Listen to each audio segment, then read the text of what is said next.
Oh well, we finished up Big Bethel, played to the 1400 game turn. So, and doesn't look like the Confederate line changed much there. I'm telling you. So I originally pulled them out of the breastworks, out of the earthworks, to bring them down here to try to stop the Yanks from even driving up in there. And that seems to have worked. I did surrender the earthworks down here early. I had to do some recalculation of the points. That was pretty easy because I knew when they took those earthworks. And Stigler pointed out to me it was after each game turn. So corrected all of that.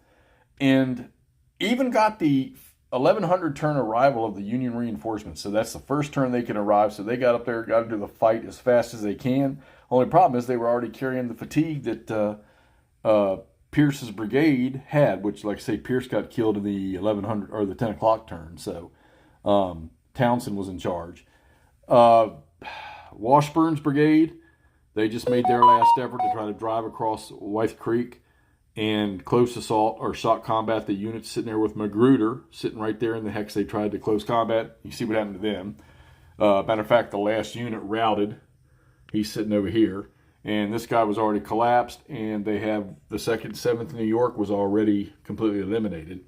So they're useless, combat ineffective, and they're driven back and collapsed.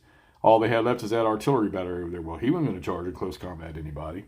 And then we tried to do a mass amount of, they're across the creek. We'll give them that, okay?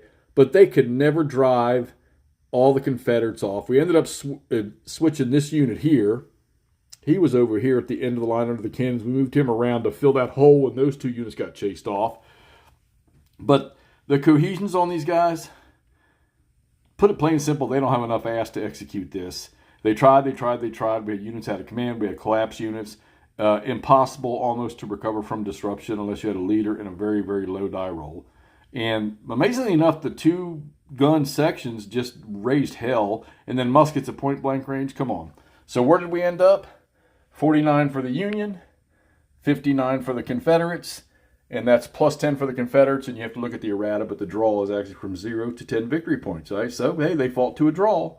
To me, that's a win for the Confederates, I would have to say, because they didn't give up their entire earthworks up above the creek there. So there you have it, Big Bethel from the Bayonets and Swords. Lots of fun. Hopefully here in a couple minutes I'm going to shoot a video to talk about some of the different rules. All right, see y'all shortly.